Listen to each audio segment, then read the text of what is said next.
മക്കളെ, നമ്മളെ കർത്താവിൻ്റെ തനിസന്നിധാനത്തിലാണ് ഇരിക്കുന്നത്. ദിവ്യകുർബാനയുടെ തിരുസന്നിധിയിലെന്നല്ല പറയേണ്ടത്, ദിവ്യീശോയുടെ തനിസന്നിധാനത്തിൽ നമ്മളിരിക്കുകയാണ്. അഥവാ നിൻ്റെ ക്ലേശത്തിൻ്റെ ഒരു കാലം, നിൻ്റെ ക്ലേശത്തിൻ്റെ കാലം കർത്താവ് നിന്നെ ഈ തനിസന്നിധാനത്തിലിരിക്കാൻ വിളിച്ചിരിക്കുന്നതാണ്. അത് നീ സ്വയമേധ എടുത്ത ഒരു തീരുമാനമല്ല. ബൈബിൾ പറയുന്നുണ്ട്, കർത്താവിൻ്റെ അടുത്ത് വരാൻ കഴിയണതെല്ലാം ആകർഷണമാണ്, വരമാണ്, വിളിയാണ്. ഇതെല്ലാം പറയുന്ന യോഹന്നാൻ്റെ സുവിശേഷമാണ്. 6-ാം അധ്യായത്തിൽ 37, 54, 67 തിരുവചനങ്ങളിലെ എല്ലാം ഇത് കർത്താവിൻ്റെ അടുത്ത് വരാൻ ലഭിക്കുന്ന അവസരം നമ്മുടെ സ്വന്തം തീരുമാനമല്ല, അത് സാഹചര്യത്തിൻ്റെ സമ്മർദ്ദവുമല്ല. വിശ്വാസിയെ സംബന്ധിച്ചിടത്തോളം ദൈവം നിന്നെ സ്നേഹിക്കുന്നു, വിളിക്കുന്നു. ഇതൊരു വരമാണെന്ന് പറയും. വരമാണെന്ന് പറയാൻ കാര്യം, എനിക്കിവിടെ ഈ വരം ഏറ്റവും കൂടുതൽ കിട്ടിയിരിക്കുന്നത് ദാവീദിനാണ്. മനുഷ്യന്മാരിലെ അതൊരു വരമാണ്, അഭിഷേകമാണത്. അതായത് അന്ധഛിദ്രമുള്ള കാലത്ത്, അട്ടിപ്പതറുന്ന കാലത്ത്, ആത്മനാശത്തിൻ്റെ കാലത്ത്, അപകടത്തിൻ്റെ കാലത്ത് കർത്താവിൻ്റെ അടുത്തിരിക്കാൻ ആത്മാവിൻ്റെ ഒരു അഭിവാഞ്ചയുണ്ട്. അത് ഒരു അഭിഷേകമാണ്. ഈ അഭിഷേകം ഏറ്റവും കൂടുതൽ കിട്ടിയിരിക്കുന്നത് ദാവീദിനാണെന്നാണ് എൻ്റെ ഒരു ചിന്ത. എന്താ കാരണം വെച്ചാൽ, ഞാൻ ഈ ദിവസങ്ങളിൽ ചില ബൈബിൾ ഭാഗങ്ങൾ അതിൻ്റെ ആമുഖങ്ങൾ വായിക്കാനിടയായി, പ്രത്യേകിച്ച് ദാവീദിൻ്റെ. അപ്പോൾ ഈ ആമുഖങ്ങൾ, പ്രത്യേകിച്ച് 34-ാം സങ്കീർത്തനം തുടങ്ങുന്നത്, അതിൽ ദാവീദ് കുറേ കാര്യങ്ങൾ സങ്കടത്തോടെ കർത്താവിനോട് ചോദിക്കുന്നുണ്ട്. എന്താ പറയണത്? കർത്താവിനെ ഞാൻ എന്നും പുകഴ്ത്തും. അച്ഛനോട് ചേർന്ന് ഈ വചനം പറഞ്ഞേ. കർത്താവിനെ ഞാൻ എന്നും പുകഴ്ത്തും. അവിടുത്തെ സ്തുതികൾ എപ്പോഴും എൻ്റെ അധരങ്ങളിൽ ഉണ്ടായിരിക്കും. അപ്പോൾ ഒരു കാലം ഉണ്ട് അവിടെ, സ്തുതികളുടെ കാലം. എന്താണ് ദാവീദ് പറയണത്? അവിടുത്തെ സ്തുതികൾ സന്തോഷം വരുമ്പോൾ മാത്രം എൻ്റെ അധരങ്ങളിൽ ഉണ്ടായിരിക്കും എന്നല്ല. അവിടുത്തെ നമുക്ക് വിജയം കിട്ടുമ്പോൾ മാത്രം അവിടുത്തെ സ്തുതികൾ എൻ്റെ അധരങ്ങളുണ്ടായിരിക്കും എന്നല്ല. പിന്നെന്താണ്? സങ്കീർത്തനം 34:1 എന്താണ്? അവിടുത്തെ സ്തുതികൾ പറഞ്ഞ് അവിടുത്തെ സ്തുതികൾ എപ്പോഴും എൻ്റെ അധരങ്ങളിൽ ഉണ്ടായിരിക്കും. അപ്പോൾ ഈ സ്തുതികൾ ദാവീദിൻ്റെ അധരത്തിലുണ്ടായത് എപ്പോഴാണെന്ന് നോക്കിയാൽ, ഈ സങ്കീർത്തനത്തിൻ്റെ സിറ്റുവേഷൻസ് എന്താണ്? 34-ാം സങ്കീർത്തനത്തിൻ്റെ സിറ്റുവേഷൻസ് ബൈബിൾ പറയുന്നുണ്ട്. ഇത് ദാവീദിൻ്റെ സങ്കീർത്തനമാണ്. അബിമലേക്കിൻ്റെ മുമ്പിൽ ബുദ്ധിഭ്രമം നടിക്കുകയും ആട്ടി ഓടിക്കപ്പെടുകയും ചെയ്തപ്പോൾ പാടിയത്. അബിമലേക്ക് ദാവീദ് കൊന്ന ഗോലിയാത്തിൻ്റെ വാൾ സൂക്ഷിക്കുന്ന ഒരു പുരോഹിതനാണ്. നിരായുധനായിട്ട് സാവൂളിനാൽ വേട്ടയാടപ്പെട്ട് നിരായുധനായിട്ട് ആണ് ഈ ജീവിതത്തിൻ്റെ ഈ പ്രത്യേക സാഹചര്യത്തിൽ അബിമലേക്കിൻ്റെ മുമ്പിൽ എത്തിയിരിക്കുന്നത്. പക്ഷെ അവിടെ വന്നപ്പോൾ ദാവീദ് ഭ്രാന്തായിട്ട് അഭിനയിച്ചു. എന്താ കാര്യം എന്നറിയാവോ? ഇത് രഹസ്യമായിട്ടുള്ള ഒരു അഭയമായിരുന്നു. രഹസ്യമായിട്ട് അബിമലേക്കിൻ്റെ അടുത്ത് തനിക്കൊരു സങ്കേതം കിട്ടും എന്ന് വിചാരിച്ച് അഭയത്തിന് വേണ്ടി വന്നതാണ്.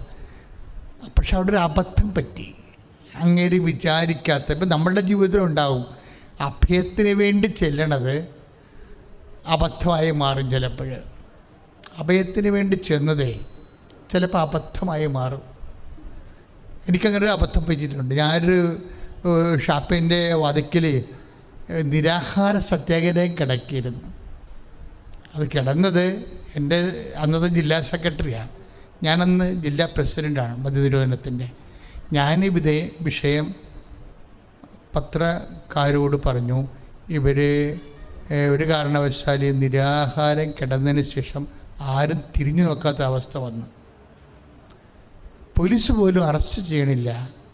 കാര്യം ആത്മഹത്യ കുറ്റകരമല്ല എന്നും പറഞ്ഞൊരു വിധിയുണ്ടായി സുപ്രീം കോടതിയുടെ ആ ഇടയ്ക്ക്. പക്ഷേ അത് പത്രത്തിൽ വന്നത് സുപ്രീം കോടതിയുടെ വിധി സത്യാഗ്രഹിക്ക് പുലിവാലായെന്നും പറഞ്ഞ് ആക്ഷേപിച്ചുണ്ടാവുന്നത്. അപ്പോൾ നോക്കിയേ, നമ്മളതൊരു ജനശ്രദ്ധയെപ്പെടുത്തിയിട്ട് ഇതിനൊരു തീരുമാനം ഉണ്ടാകാൻ വേണ്ടി, സാമൂഹ്യമായ വിപത്തിനെതിരെ ഒരു തീരുമാനം ഉണ്ടാകാൻ വേണ്ടിയുള്ളൊരു ഷാപ്പ് സമരമാണ്. പക്ഷേ അഭയം പറഞ്ഞപ്പോൾ അബദ്ധമായിപ്പോയി. ഇങ്ങനെ ജീവിതത്തിൽ ചില സമയത്ത് അബദ്ധങ്ങൾ വരും. നമ്മൾ അഭയം പ്രാപിക്കുന്ന വ്യക്തി നമ്മൾ പറയുന്ന കാര്യം ചിലപ്പോൾ പോലീസിന് ചോർത്തി കൊടുക്കും, അല്ലെങ്കിൽ വേറെ ആർക്കെങ്കിലും ചോർത്തി കൊടുക്കും. സംഗതി ആകപ്പാടെ കുഴപ്പമാകും. ജീവിതത്തിൻ്റെ പ്രത്യേകമായൊരു സാഹചര്യമാണത്. ചിലപ്പോൾ നിങ്ങൾക്കും ഉണ്ടാകും. ജീവിതത്തിന് നമ്മളൊരു കാര്യം ഒരാളോട് പറഞ്ഞു, പരമരഹസ്യമായിരിക്കും. ഇപ്പോൾ ഈ വെളിപ്പെടുത്തലിൻ്റെ കാലമല്ലേ, ഓരോരുത്തരും ഓരോ രാഷ്ട്രീയ പാർട്ടി വിട്ടിട്ട് പിന്നെ ഭീഷണിയാണ്. വെളിപ്പെടുത്തും. എത്രയോ കാലമായി ഇങ്ങനെ ഓരോ കാര്യങ്ങൾ നമ്മൾ കേൾക്കുന്നു. ആരെങ്കിലും അനിഷ്ടമായിട്ട് സംഭവിച്ചിട്ട് പിന്നെ ഭീഷണിപ്പെടുത്തുന്നത്, ചിലർ ആയുധം കൊണ്ട് ഭീഷണിപ്പെടുത്തും, ചില ആൾക്കാർ ഏഷണി കൊണ്ട് ഭീഷണിപ്പെടുത്തും. അപ്പോൾ എന്നൊരു വെളിപ്പെടുത്തും എന്നൊക്കെ പറയും. എത്രയോ വെളിപ്പെടുത്തലൊരു കാലത്ത് നമ്മൾ കേട്ടാണ് ഒരു സ്ത്രീ പറഞ്ഞുകൊണ്ട് നടന്നത്. അപ്പോൾ ഈ കാലങ്ങൾ, ഇങ്ങനെയുള്ള കാലങ്ങളിലൂടെയെല്ലാം മനുഷ്യൻ കടന്നു പോകും. നമ്മുടെ ജീവിതത്തിലും വരും ഇതുപോലെ ഒരു സംഭവമാണ്. സാവൂള് ദാവീദിനെ കൊല്ലാൻ വേണ്ടി ഓടിച്ചിട്ടുണ്ട്. അങ്ങനെ ഓടിച്ചിട്ട് ഈ മനുഷ്യന് അഭയത്തിന് വേണ്ടി അദ്ദേഹത്തിൻ്റെ ഏറ്റവും ഉറ്റ ഒരു മിത്രമായിരുന്നു ഈ അബീമേലെക്ക് പുരോഹിതൻ. അദ്ദേഹം ഗാത്തിലോ എവിടെയാണ് താമസിക്കുന്നത്, ഒത്തിരി വടക്കാണ് ഇസ്രായേലിന്. ഈ മനുഷ്യൻ ഓടിക്കിതച്ച് അബീമേലെക്കിൻ്റെ അടുത്ത് അഭയത്തിന് വരുമ്പോഴുണ്ട് അവിടെ നിൽക്കുന്നൊരു മനുഷ്യൻ. ആരാണ്? താൻ ആരെയാണ് ഓടിച്ചിട്ടത്, ആരെ പേടിച്ചാണോ താൻ ഓടിയത്, ആ സാവൂളിൻ്റെ ഒരു ഒറ്റുകാരൻ അബീമേലെക്കിൻ്റെ കൂടെ നിൽക്കുന്നു. അത് കണ്ട് ദാവീദ് വേർത്തുപോയി. കാര്യം തൻ്റെ ഉള്ളിൽ സങ്കേതം ഉടനെ ഇയാളുടനെ ചാരൻ അവിടെ എത്തിക്കും. ഇങ്ങനെ ഒരു വലിയ സംഭ്രമജനകമായ ഈ ഹൃദയം വിറക്കണ ഒരു സമയത്താണ് ദാവീദ് പാടുന്നത്. എന്താ പാടുന്നത്? അതാണ് 34 സങ്കീർത്തനത്തിൻ്റെ ഒരു ബാക്ക്ഗ്രൗണ്ട്. എന്താ പറയണത്? എന്ത് ഒറ്റുകാരനുണ്ടായാലും ശരി, ആരെൻ്റെ തലക്ക് വില പറഞ്ഞാലും ഞാൻ പ്രഖ്യാപിച്ചാലും ശരി, എന്താണ്? അവിടുത്തെ സ്തുതികൾ എപ്പോഴും എൻ്റെ അധരങ്ങളിലുണ്ടായിരിക്കും. Praise the Lord. അതാണ് സങ്കീർത്തനം 34:1 എന്ന് പറയണത്. ഇത് ഒരു വരമാണ്. അതാണ് അച്ഛൻ പറഞ്ഞത്. ഇപ്പം നിങ്ങൾക്ക് കടമയാണ് ഇപ്പോഴത്തെ അവസ്ഥ എന്ന് വിചാരിച്ചോ, അല്ലെങ്കിൽ നിങ്ങൾക്ക് രോഗമാണ്, അല്ലെങ്കിൽ അച്ഛൻ ഇടയ്ക്ക് പറയാറുള്ള ക്യാൻസർ 4ാം സ്റ്റേജിലാണെന്ന് വിചാരിച്ചോ. എത്രയോ മനുഷ്യരാണ് ഇവിടെ സാക്ഷ്യം പറയണത് ഇപ്പം, അന്തർദേശീയമായിട്ടും ദേശീയമായിട്ടും. പക്ഷേ ഈ സിറ്റുവേഷൻസ് എല്ലാം നമ്മൾ ഉണ്ടാകുമ്പോഴേ ഒരു ദൈവ പൈതലിനുണ്ടാവേണ്ട മൗലികമായ വികാരം എന്താണ്? അവിടുത്തെ സ്തുതികൾ. 34:1 ഇത് പറഞ്ഞ അവിടുത്തെ സ്തുതികൾ എപ്പോഴും എൻ്റെ അധരത്തിൽ ഉണ്ടായിരിക്കും. അപ്പം നിന്റെ മോശമായ നെഗറ്റീവായിട്ടൊരു കാലഘട്ടമാണെങ്കിലും കർത്താവിനെ നിനക്ക് സ്തുതിക്കാൻ കഴിഞ്ഞാൽ നിൻ്റെ ഈ കാലഘട്ടം ടക്കെന്ന് ചേഞ്ച് ചെയ്യണ കാണാം. ഞാൻ പിന്നീട് അതിനെക്കുറിച്ച് പറയും. അപ്പം നിൻ്റെ കാലം വളരെ മോശമാണെന്ന് വിചാരിച്ചോ. മനുഷ്യന്മാരല്ലേ, കാലങ്ങൾ ഇങ്ങനെ മോശമാകും. വിഭിന്ന കാലം എന്ന് പറയുന്നുണ്ട്. വിഭിന്ന കാലം, മനുഷ്യന് ദൈവം വിഭിന്ന കാലങ്ങൾ, അതെനിക്ക് തോന്നുന്നത് ഈ നടപടി പുസ്തകത്തിൻ്റെ 17:26 26-27 നടപടി പുസ്തകത്തിൻ്റെ 17:27 ദൈവം മനുഷ്യന് വിഭിന്ന കാലങ്ങൾ, അതാണ് ഈ 17:27 ദൈവം മനുഷ്യന് വിഭിന്ന കാലങ്ങൾ. ഇപ്പം നിങ്ങളുടെ കാലം ഇപ്പം മോശമാണെന്ന് വിചാരിച്ചോ, അതാണല്ലോ നിങ്ങൾ ഉടമ്പടി എടുക്കാൻ വന്നത്. വിഭിന്ന കാലമാണ്, ഇതൊരു മോശം കാലമാണ്. ചില സമയത്ത് ആൾക്കാർ സന്തോഷത്തിൻ്റെ കാലം ഉണ്ടാവും, സാക്ഷ്യം പറയാൻ വരുന്ന കാലം, അട്ടിച്ച് പൊളിച്ച് അതിസന്തോഷത്തോടെയാണ് ആൾക്കാർ സാക്ഷ്യം പറയുന്നത്. അപ്പം അത് സന്തോഷത്തിൻ്റെ കാലമാണ്. പക്ഷേ വിഭിന്ന കാലത്തിൽ മനുഷ്യന് എന്നും കൊന്നും ഇതുപോലെ സന്തോഷം ഉണ്ടാകത്തില്ല. എന്താ കാര്യം? മനുഷ്യൻ്റെ പരമമായ സന്തോഷം ദൈവമാണ്. അതുകൊണ്ട് സങ്കീർത്തനം പറയണമെന്ന് വെച്ചാൽ ഈ വിഭിന്ന കാലം വരാൻ കാരണം അതാണ്. എന്താണ്? സ്വന്തം അനുഭവത്തിലൂടെ, ഏറ്റു പറഞ്ഞേ, സ്വന്തം അനുഭവത്തിലൂടെ അവിടുത്തെ കണ്ടെടുത്തുന്നതിന് വേണ്ടിയാണ്. അപ്പം ഇവിടുത്തെ വിഷയം വിഭിന്ന കാലങ്ങൾ മനുഷ്യന് നൽകുന്നത് സ്വന്തം അനുഭവത്തിലൂടെ മനുഷ്യൻ ദൈവത്തെ കണ്ടെത്തുന്നതിന് വേണ്ടിയാണ്. ശ്രുതിക്കട്ടെ ഹല്ലേലൂയ. Hallelujah, hallelujah, hallelujah. ദൈവത്തോടെ വിധിച്ചറിഞ്ഞ് ഈശോയെ നിന്നെ കണ്ടെത്താനുള്ള സമയമാണെന്ന് തിരിച്ചറിയാനുള്ള വലിയ അഭിഷേകം ഞങ്ങൾക്ക് ഓരോരുത്തർക്കും പ്രദാനം ചെയ്യണമേ. Hallelujah, hallelujah, hallelujah, hallelujah. ജീവിതം മുഴുവൻ ബലിയായി. Hallelujah, hallelujah, hallelujah.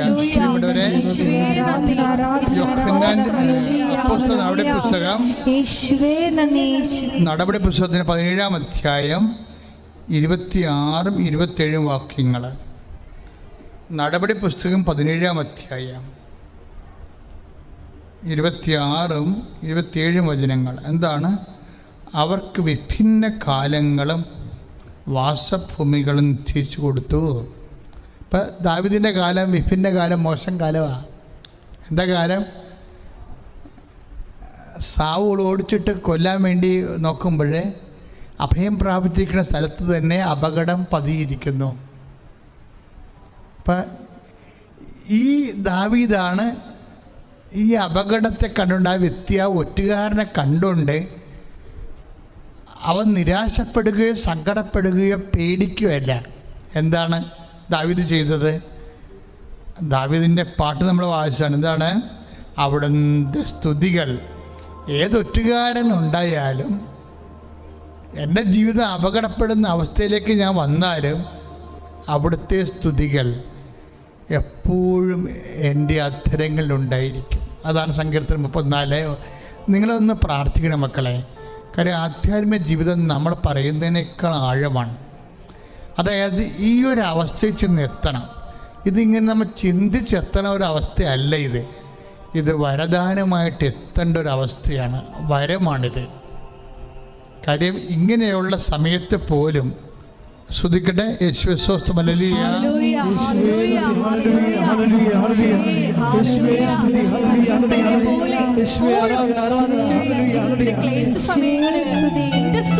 ഞങ്ങളുടെ അത്തരങ്ങളിൽ ഉണ്ടാകുവാൻ ഞങ്ങളെ അഭിഷേകം ചെയ്യണം.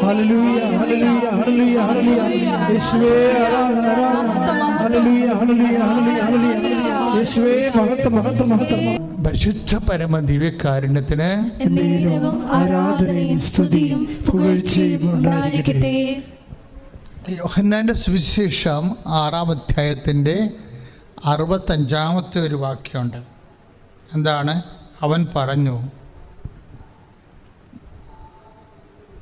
ഇത് കൊണ്ടാണ് പിതാവിൽ നിന്ന് വരം ലഭിച്ചാലല്ലാതെ എൻ്റെ അടുക്കിലേക്ക് വരാൻ ആർക്കും സാധിക്കുകയില്ലെന്ന് ഞാൻ നിങ്ങളോട് പറഞ്ഞത്. യോഹന്നാൻ 6:65. എന്താണ്? അവൻ പറഞ്ഞു, ഇത് കൊണ്ടാണ്, ഏറ്റു പറഞ്ഞേ, ഇതുകൊണ്ടാണ് പിതാവിൽ നിന്ന് വരൻ ലഭിച്ചാലല്ലാതെ ആർക്കും എൻ്റെ അടുക്കിലേക്ക് വരാൻ സാധിക്കില്ലെന്ന് ഞാൻ നിങ്ങളോട് പറഞ്ഞു. അപ്പൊ ഈ കഷ്ടകാലത്ത് കർത്താവിൻ്റെ അടുത്ത് സ്തുതികളോടെ ഇരിക്കുന്നത് ഒരു വരമാണ്.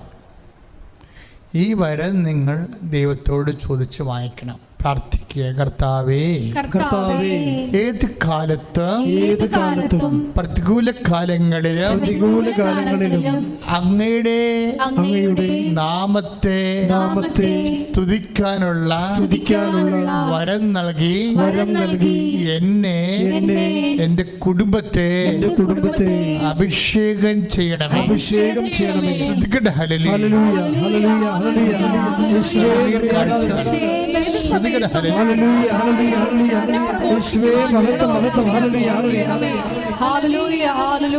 ഇനി 56-ാമത്തെ സങ്കീർത്തനമുണ്ട്. 56-ാമത്തെ സങ്കീർത്തനം 4-ാമത്തെ വാക്യം. 56-ാം സങ്കീർത്തനം 3-4 വാക്യങ്ങൾ നമ്മൾ ധ്യാനിക്കുകയാണ്. എൻ്റെ മക്കളെ, ഇതിൻ്റെ രീതി, ഈ വചനം ഞാൻ വളരെ സ്ലോയിലും ശാന്തമായിട്ടാണ് പറയണത്. എന്തിനിങ്ങനെ പറയണമെന്ന് വെച്ച് കഴിഞ്ഞാൽ, ഈ വചനത്തിൻ്റെ കറസ്പോണ്ടിങ് അനോയിൻറ്റിങ് ഉണ്ട്. ഈ വചനം നിങ്ങൾ ചുണ്ടുകൊണ്ടിനേക്കാളുപരി ചങ്കിലിക്കൊണ്ടാണ് ഇത് പറയണമെങ്കിൽ തത്സമയം ഇതിൻ്റെ ഈ വചനത്തിൽ ദൈവം നിക്ഷേപിച്ചിരിക്കുന്ന ആ ആത്മധൈര്യം നിങ്ങൾക്ക് അവകാശമാകും.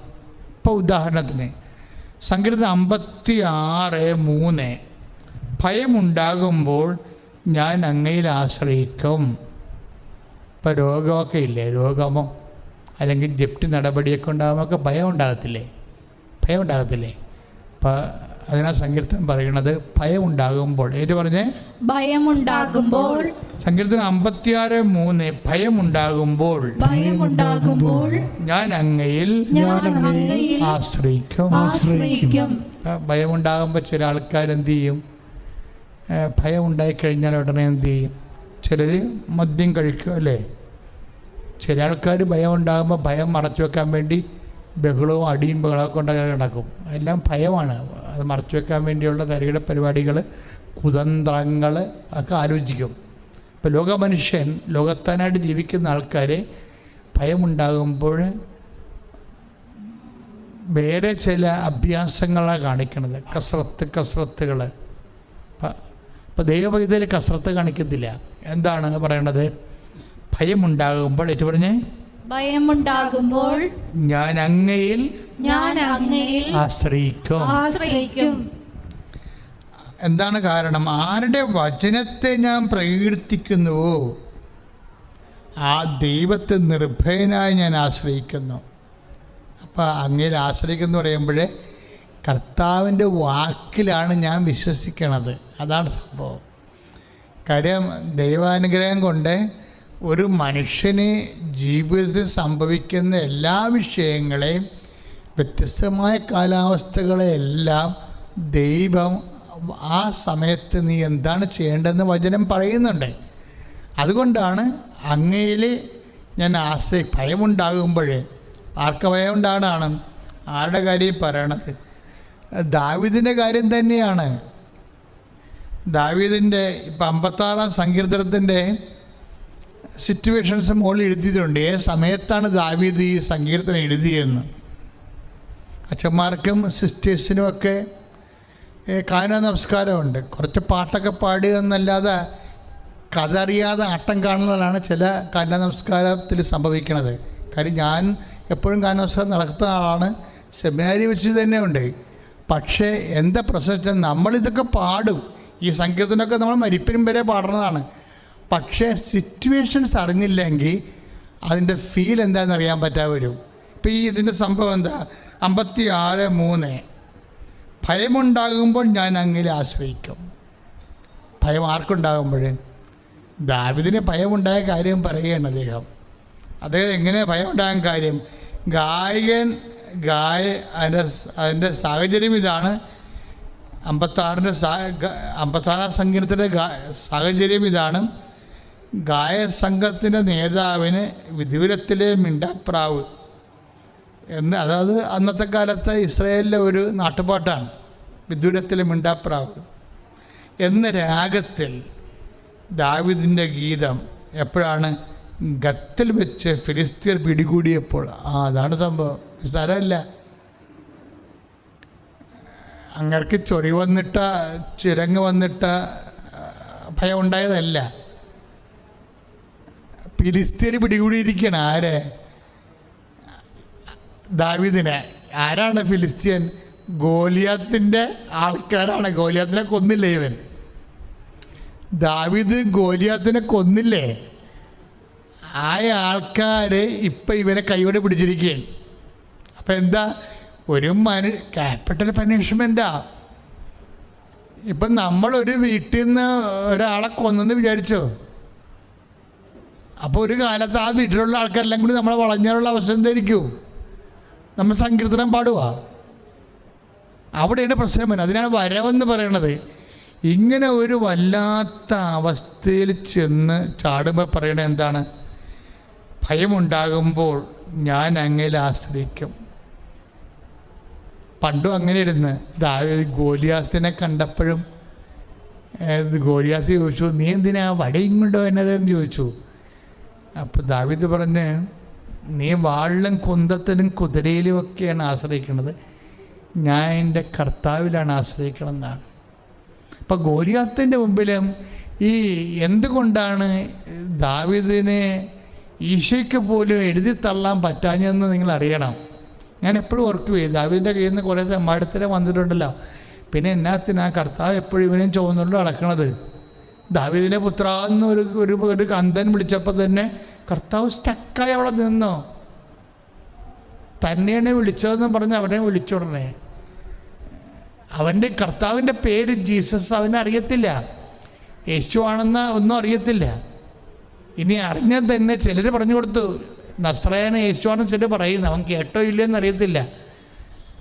നസ്രായന യേശുവാണ് പോണതെന്ന് ചില ആൾക്കാർ പറഞ്ഞു കൊടുത്തിട്ടുണ്ട് ആ അന്ധനോട്. പക്ഷെ അവൻ കേട്ടോ ഇല്ലയെന്നൊന്നും അറിയത്തില്ല. എന്താ കാര്യം? അങ്ങനെ നസ്രായന യേശു ആണെങ്കിൽ അങ്ങനെ വിളിച്ചാൽ പോരെ, നസ്രായന യേശുവെന്ന് വിളിച്ചാൽ പോരെ. ദാവീദിൻ്റെ പുത്രൻ എന്നാണ് വിളിച്ചത്. അത് ഇവൻ സമറിയക്കാരനോ വേറെ എന്തോ ആളാണ്. അതുകൊണ്ട് ഇസ്രായേൽക്കാരെല്ലാം ദാവീദിൻ്റെ പുത്രന്മാരായിരിക്കും എന്നുള്ള ചിന്തയിൽ വിളിച്ചതായിരിക്കാം. അങ്ങനെ പല വിഷയങ്ങളാണ് അതിൻ്റെ അത് വരണത്. പക്ഷെ ദാവീദിൻ്റെ പേര് കേട്ടപ്പോൾ കർത്താവ് അവിടെ നിന്നു, അവനെ വിളിച്ചുകൊണ്ട് വരാൻ പറഞ്ഞു. ഇപ്പം ഞാനും കർത്താവിനോട് എപ്പോഴും ചോദിക്കും, ഇവൻ എന്നാത്തിനാണ് യേശു എപ്പോഴും ചുവന്നുകൊണ്ട് നടക്കുന്നത്? ഇവൻ ഇതെല്ലാം കുഴപ്പം കാണിച്ചെന്നറിയാവോ? അവൻ കാണിച്ച പല കാര്യങ്ങളും നമുക്ക് അനുകരിക്കാനേ പറ്റത്തില്ല. പക്ഷെ എന്നാ പ്രശ്നം? ഇവൻ എന്നാ കുഴപ്പങ്ങൾ കാണിച്ചിട്ടുണ്ടെങ്കിൽ ഇവൻ്റെ അനുതാപം അത്രക്ക് പാകതയുള്ള അനുതാപമാണ്. പിന്നെ അതല്ല, ഇവൻ ഗോലിയാത്ത് വന്നാലും ഫിലിസ്ത്യന്മാർ മൊത്തം ഇവനെ വളഞ്ഞു പിടിച്ചാലും ഇവൻ പറഞ്ഞത് എന്താണ്? ഭയമുണ്ടാകുമ്പോൾ ഞാൻ അങ്ങയിൽ ആശ്രയിക്കും. ആരുടെ വചനത്തെ ഞാൻ പ്രകീർത്തിക്കുന്നുവോ ആ ദൈവത്തെ നിർഭയനായി ഞാൻ ആശ്രയിക്കും. ഗോലിയാത്ത്, അതായത് ഫിലിസ്ത്യൻസ് മൊത്തം പിടിച്ചിരിക്കുകയാണ് കൊല്ലാൻ വേണ്ടി. അപ്പോഴും കർത്താവിൽ ആശ്രയിക്കാൻ. ഇപ്പം ചിലർ പറയലേ, എൻ്റെ എനിക്ക് ചുറ്റും കടവാണെന്ന് പറയും. ചിലർ പറയും, അച്ഛാ എനിക്ക് വിറ്റ് ചുട്ട് എവിടെയെങ്കിലും പോയാൽ മതി, ഞങ്ങളുടെ വീടിൻ്റെ ചുറ്റും ശത്രുക്കളാണെന്ന് പറയും. അപ്പോഴൊക്കെ അങ്ങനെ പറയുന്ന ആൾക്കാർ ഈ സങ്കീർത്തനം എടുത്ത് എപ്പോഴും വായിച്ചുകൊണ്ടിരിക്കണം. എനിക്ക് ചുറ്റും ശത്രുക്കളാണ്, എനിക്ക് ചുറ്റും കടവാണ്, എൻ്റെ തൂക്കത്തിന് തൂക്കം കടവാണെന്നൊക്കെ പറയുന്ന ആൾക്കാരില്ലേ, അവർ ഈ 56-ാം സങ്കീർത്തനം തുടരെ വായിക്കണം. ഞാനിപ്പോൾ ഇടയ്ക്കൊക്കെ ഇതുപോലെയുള്ള സമയത്ത്, അതായത് ഇപ്പം എന്താ, അതായത് ഫിലിസ്ത്യർ പിടികൂടിയപ്പോൾ പാടിയത് ഒന്ന് പ്രാർത്ഥിച്ച മക്കളെ. കർത്താവേ, കർത്താവേ, ദാവീദിനെ പോലെ ദാവീദിനെ പോലെ വളരെ പ്രതികൂലമായിട്ടുള്ള എന്ത് സാഹചര്യത്തിലും കർത്താവിന്റെ വചനത്തിൽ ആശ്രയിച്ച് കർത്താവിന്റെ നാമത്തിനെ സ്തുതി പാടുവാൻ എനിക്ക് അഭിഷേകം നൽകണമേ. ഹല്ലേലൂയ.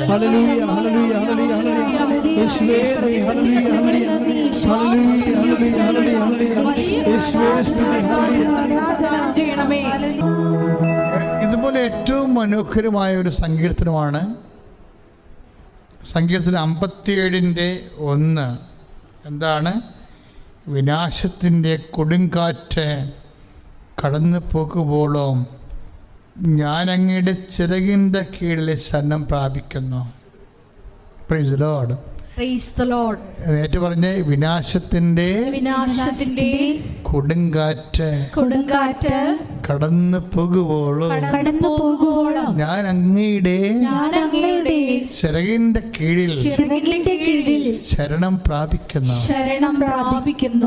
കൊറോണ വന്ന കാലത്ത്, തുടങ്ങിയ കാലത്ത് ഞങ്ങളെ ഫേസ്ബുക്കിലിട്ട പോസ്റ്റാണിത്. ഈ സങ്കീർത്തനം 57:1. എന്താണ്? ഈ വിനാശത്തിൻ്റെ കൊടുങ്കാറ്റ് കടന്നു പോകുമ്പോഴും. ഇപ്പം വചനം എന്താ പറയണത്? ഏത് വിനാശം ഉണ്ടായാലും കടന്നു പോകും. കടന്നു പോകും. അതാണ് വചനം പറയണത്. വചനത്തിൻ്റെ നിലപാടതല്ലേ. അതുകൊണ്ടാണ് സങ്കീർത്തനം പറയണത്. എന്താണ്? ആരുടെ വചനത്തെ ഞാൻ പ്രകീർത്തിക്കുന്നുവോ, സങ്കീർത്തനം 56:4, ആ ദൈവത്തെ നിർഭയനായി ഞാൻ ആശ്രയിക്കുന്നു. എന്താ പറയണത്? അതാണ് വിനാശത്തിൻ്റെ വചനം എന്താ പറയണത്? വിനാശത്തിൻ്റെ കൊടുങ്കാറ്റ്. ഏറ്റു പറഞ്ഞ്, വിനാശത്തിന്റെ കൊടുങ്കാറ്റ് കടന്നു പോകുവോളം അങ്ങയുടെ ചിറകിന്റെ കീഴിൽ ഞാൻ അഭയം പ്രാപിക്കുന്നു. അപ്പോഴേ ഒരു ഗുഹയാണ് അദ്ദേഹം ഇരിക്കണതേ. അദ്ദേഹം ഈ സമയത്ത് ഇരിക്കണം. ഈ സങ്കീർത്തനം പാടുന്നത്, ഇത് ദാവീദിൻ്റെ സങ്കീർത്തനമാണ് 57. ഈ സമയത്ത് അദ്ദേഹം ഒരു ഗുഹയിലാണ് ഇരിക്കുന്നത്. മേലോട്ട് നോക്കിയ ഗുഹ ഇങ്ങനെ വിരിഞ്ഞ് നിൽക്കണം കാണാം. ഉടനെ ഈ ഗുഹയെ അദ്ദേഹം യഹോവയുടെ ചിറകാക്കി മാറ്റും. വിശ്വാസിക്ക് അങ്ങനെയൊക്കെയുള്ള ചില ഗുണങ്ങളുണ്ട്. ദാവീദ് ഇരിക്കണ എവിടെയാണ്? ഒരു ഗുഹയിലാണ്. എന്താ കാര്യം? അബിമേലെക്കിൻ്റെ അടുത്ത് ചെന്നപ്പോൾ, അബിമേലെക്കിൻ്റെ അടുത്ത് ചെന്നല്ല, 34 സങ്കീർത്തനത്തിൽ നമ്മൾ അബിമേലെക്കിൻ്റെ അടുത്ത് പോലും ചെന്ന് സാവൂൾ കൊല്ലാൻ വേണ്ടി ഓടിച്ചിട്ടപ്പോൾ അബിമേലെക്കിൻ്റെ അടുത്ത് ചെന്നപ്പോൾ എന്നാ പറ്റിയിരിക്കണത്? അബിമേലെക്കിനോട് ചോദിച്ച്, വല്ലതും ഞാൻ നിരായുധനാണ്, എനിക്ക് വല്ല ആയുധം ഉണ്ടാ തരാനെന്ന് ചോദിച്ചാൽ പറഞ്ഞ്, നീ കൊന്ന ഗോലിയാത്തിൻ്റെ ആയുധം ദേവാലയത്തിൻ്റെ പുറകിൽ ഞാൻ ചാരി വെച്ചിട്ടുണ്ട്, അതെടുത്തോളാൻ പറഞ്ഞു. അതെടുക്കാൻ വേണ്ടി ചെന്നപ്പോഴാണ് അദ്ദേഹം മറ്റവനെ കണ്ടത്. ആരാണ്? ഒറ്റുകാരനെ കണ്ടത്, സാവൂളിൻ്റെ അനുചരനെ കണ്ടത്. അവിടെ നീ വാളമെടുത്തണ്ട് ഓടിപ്പോയൊരു ഗുഹയിൽ ഒളിച്ചിരിക്കുകയാണ്. അപ്പം സാവൂള് തിരിച്ചു വരുന്നുണ്ട്. ഇയാൾ തിരക്ക് കിടക്കുന്ന സാവൂള് രാജാവും പടന്മാരും തിരക്ക് കിടക്കുന്നു. ഈ ഗുഹയുടെ അകത്തിരിക്കുന്ന സമയത്ത് ഈ മനുഷ്യൻ മേലോട്ട് നോക്കും. എന്നിട്ട് ഇത് യഹോവയുടെ ചിറകായിട്ട് കാണും. അപ്പോൾ ഈ എന്തൊരു കാഴ്ചയാണ് കണ്ടത്? എന്താണ്ട് ഗുഹയാണ്, അതിൻ്റെ അകത്തിരിക്കുകയാണ്. പക്ഷെ മേലോട്ട് നോക്കുമ്പോൾ കറുത്ത കഴുകൻ ചിറക് വിരിച്ച് ഇവനെ സംരക്ഷിക്കുന്ന പോലെ തോന്നിയിട്ട് പറയും, വിനാശത്തിൻ്റെ കൊടുങ്കാറ്റ് കടന്നു പോകുവോളൂ ഞാൻ അങ്ങയുടെ ചിറകിൻ്റെ കീഴിൽ അഭയം പ്രാപിക്കും. ഈ ഗുഹ നിൻ്റെ ചിറകാണ്, ഈ ചിറക് എന്നെ സംരക്ഷിക്കും. എന്തൊരു ബ്യൂട്ടിഫുള്ളാണ്. അതായത് അവിടെ മുകളിൽ എഴുതിയിട്ടുണ്ടേ, അതായത് ഗായസംഘത്തിൻ്റെ നേതാവിനെ നശിപ്പിക്കരുതേ എന്ന രാഗത്തിൽ ദാവീദിൻ്റെ ഗീതം സാവൂളിൻ്റെ മുമ്പിൽ നിന്ന് ഓടിപ്പോയപ്പോൾ ഗുഹയിൽ വെച്ച് പാടിയത്. മരണവേപ്രാളത്തിൽ ഓടുമ്പോഴും അവിടെ വെച്ച് കർത്താവിൻ്റെ ഗീതങ്ങൾ പാടുകയാണ്. 57 സങ്കീർത്തനം. എനിക്ക് തോന്നിയിരിക്കുന്നത് ഈ ഇപ്പോഴേ കേരള സഭ ഒരു പ്രത്യേക അവസ്ഥയിൽ കടന്നു പോവുകയാണ് അല്ലേ? വരുന്നവനും പോകുന്നവനും ഒക്കെ സഭയെ ആക്ഷേപിക്കുകയും ചെയ്യുന്നു. അപ്പം എനിക്കാണ് ഈ ദിവസങ്ങളിലൊക്കെ KCBC 28-ാം തീയതി ഒരു പ്രാർത്ഥനാ ദിനമായിട്ട് ആചരിക്കുകയാണ്. അതിതിൻ്റെ വെളിച്ചത്തിലാണ് ഈ വിനാശത്തിൻ്റെ കൊടുങ്കാറ്റ് കടന്നു പോകും, തീർച്ചയായിട്ടും കടന്നു പോകും. പക്ഷേ ഈ പ്രാർത്ഥനാ ദിനത്തിന് പോലും പറ്റുന്നതാണ് ഈ 34-ാം സങ്കീർത്തനവും അതുപോലെ തന്നെ 56-ാം സങ്കീർത്തനവും അതുപോലെ 57-ാം സങ്കീർത്തനവും. എന്താണ്? വിനാശകാലത്ത് വിശ്വാസി പാടി ആർക്കുന്ന സങ്കീർത്തനങ്ങളാണ് ഇതെല്ലാം. കേരളസഭ 28-ാം തീയതി മാത്രമല്ല, കുറച്ച് കാലത്തേക്ക് 90 ദിവസത്തേക്ക് ഈ സങ്കീർത്തനങ്ങൾ എല്ലാ വീടുകളിലും പാടിയാൽ തീർച്ചയായിട്ടും ദൈവത്തിൻ്റെ ചിറകിൻ്റെ സംരക്ഷണം സഭയ്ക്ക് ലഭിക്കും. കാര്യം സഭ ഒന്നിലും പേടിക്കേണ്ട കാര്യമില്ല. എന്താ കാര്യം? സഭയെ സൃഷ്ടിച്ചതും സഭയ്ക്ക് വേണ്ടി മരിച്ചതും ഉയർത്തെഴുന്നേറ്റവനും അവൻ നമ്മുടെ കൂടെ ഉണ്ടാവുമെന്ന് വാഗ്ദാനം ചെയ്തിട്ടാവും പോയിരിക്കുന്നത്. അപ്പം വിശ്വാസി എപ്പോഴും ഒരു പോരാട്ടത്തിലായിരിക്കും. അപ്പം ആടിൻ്റെ മണമുള്ള ഇടയന്മാരാകണമെന്ന് അങ്ങനെ പരിശുദ്ധ പിതാവ് പറഞ്ഞിട്ടുണ്ട്. ഇടയന്മാരൊക്കെ ആടിൻ്റെ മണമുള്ളവരായിരിക്കുന്നതെന്ന്. പക്ഷേ ഇടയന്മാർക്ക് ആടിൻ്റെ മണം മാത്രം പോരാ ജീവിക്കാൻ, ചെന്നായ്ക്കുള്ള മണവും പിടിക്കണം, അല്ലെങ്കിൽ ആടിനെയും കൊണ്ട് അവരടിച്ചു പോകും. അതൊരു ആടിൻ്റെ മണം എന്നൊക്കെ പറഞ്ഞൊരു വശമാണ്. ആടിൻ്റെ മണവും മണത്വം മാത്രം ജീവിച്ചാൽ ആടുകൾ ജീവിക്കണമെന്ന് നിർബന്ധമില്ല. കുറുക്കന്മാരുടെ മണം അറിയേണ്ടി വരും, ചെന്നായ്ക്കളുടെ മണം അറിയേണ്ടി വരും. കുറുക്കന്മാരുടെ മണവും ഇടയന്മാരെ തിരിച്ചറിഞ്ഞില്ലെങ്കിൽ ആടും ഉണ്ടാകത്തില്ല, ഇടയന്മാരും ഉണ്ടാകത്തില്ല. അപ്പം ഏത് കാലഘട്ടത്തിലും ഇതുപോലെ ഇങ്ങനെയുള്ള വിനാശകാലങ്ങൾ വരുമ്പോഴൊക്കെ സങ്കീർത്തനങ്ങൾ ഇതുപോലെ നമുക്ക് മുമ്പേ വിശ്വാസം ജീവിച്ചു പോയവരുണ്ട്. നമുക്ക് മുമ്പേ വിശ്വാസം ജീവിച്ചു പോയവരെല്ലാവരും, അതാണ് ദാവീദ് എന്ത് രസമായിട്ട് പറഞ്ഞിരിക്കുന്നത്. എന്താണ്? ആരുടെ വചനത്തെ ഞാൻ പ്രകീർത്തിക്കുന്നുവോ ആ ദൈവത്തെ നിർഭയനായി ഞാൻ ആശ്രയിക്കുന്നു. ഇല്ലാത്ത പ്രശ്നങ്ങളൊക്കെ ഓരോ സമയത്ത് ഇങ്ങനെ ലൈവായി നടത്തുന്നത് ആരാണ്? മാധ്യമങ്ങളാണ്. പ്രശ്നം കെട്ടടങ്ങിയാലും അവർക്ക് റേറ്റിങ്ങിന് വേണ്ടി അവർ ആ വിഷയം പിന്നെയും കുത്തിക്കൊണ്ട് വരും. അപ്പം അങ്ങനെയൊക്കെയുള്ള പല കാര്യങ്ങൾ അവനവൻ്റെ നിലനിൽപ്പിന് വേണ്ടി ആർക്കെല്ലാം നാടനെല്ലാം എന്തെല്ലാം സംഭവിച്ചാലും എപ്പോഴും ഇവിടെ ഇളക്കങ്ങൾ ഉണ്ടായിക്കൊണ്ടിരിക്കണം, വാർത്തയ്ക്കുള്ള വകുപ്പുണ്ടായിക്കൊണ്ടിരിക്കണം എന്നൊക്കെ നമ്മളൊരു പ്രത്യേക അവസ്ഥയിലാണ്. ഒരു കാലത്ത് ഒരു പക്ഷേ ഇങ്ങനെയുള്ള സാഹചര്യങ്ങൾ ഇനിയുള്ള കാലങ്ങളിലൊന്നും മാറത്തില്ല. കാര്യം വെറുതെ ഇരുന്നാലും വിവാദം ഉണ്ടാകുന്നൊരു കാലം ഉണ്ടാകും. ഇതുകൊണ്ട് തന്നെയാണ് ദാവീദിൻ്റെ ജീവിതം മുഴുവനും ഇതുപോലെ എപ്പോഴും പ്രശ്നങ്ങൾ ഉണ്ടാകുന്ന കാലമാണ്. പക്ഷേ നിലപാടെന്താ?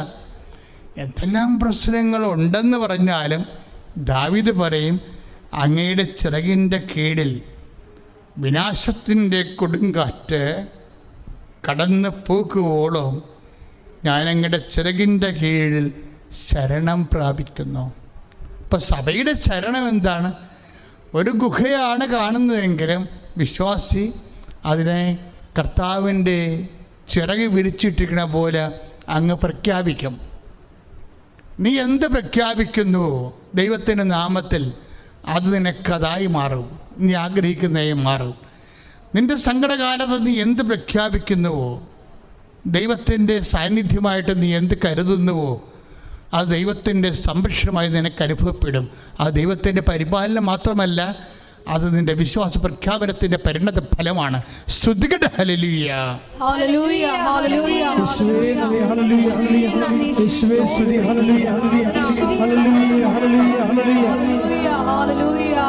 പരമദിവ്യകാരുണ്യത്തിന്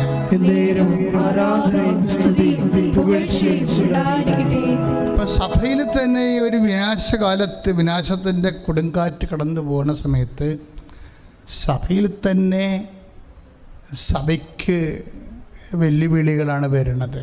അതാണ് ഞാൻ ഉദ്ദേശിച്ചത്. സഭയുടെ അകത്തും പുറത്തും വിനാശത്തിൻ്റെ കൊടുങ്കാറ്റാണ്. ബോധപൂർവ്വം ഉയർത്തി വിടുന്നതാണത്. അതിനെല്ലാം ആശ്രയം കർത്താവിൻ്റെ ചിറകിൻ്റെ കീഴിലാണ്. അഭയം പ്രാപിക്കുകയാണ് നമ്മുടെ. അതുകൊണ്ട് തന്നെ എൻ്റെ സഹോദരങ്ങളെ, ഇക്കാല ദിവസങ്ങളിലെല്ലാം സങ്കീർത്തനം 34, സങ്കീർത്തനം 56, സങ്കീർത്തനം 57 എല്ലാ ദിവസവും എന്നവണ്ണം കേരള സഭ, മലയാള സഭ മുഴുവനും ഈ സങ്കീർത്തനം പ്രാർത്ഥിച്ചുകൊണ്ട് നമ്മുടെ ദേശത്തിന്, സഭയ്ക്ക് വേണ്ടി മാത്രമല്ല, നമ്മുടെ സംസ്ഥാനത്തിന്, നമ്മുടെ ദേശത്തിന്, നമ്മുടെ രാഷ്ട്രത്തിനെ ശരിക്കും സമർപ്പിച്ച് പ്രാർത്ഥിക്കണം. നമ്മുടെ രാഷ്ട്രത്തിൻ്റെ ഒരു പ്രത്യേക പൊളിറ്റിക്കലായിട്ടുള്ള നിലനിൽപ്പ്, അതിൻ്റെ ഭരണഘടനാപരമായിട്ടുള്ള സർവൈവല്, അതിൻ്റെ ഫലമായി വന്നിട്ടുള്ള മനുഷ്യൻ്റെ സ്വസ്ഥതയും സുരക്ഷിതത്വവും സമാധാനവും അത് സംരക്ഷിക്കുന്ന സർക്കാരുകൾ അവരെല്ലാവരെയും സമർപ്പിച്ചുകൊണ്ട് ശ്രുതികട്ടെ ഹല്ലേലൂയ.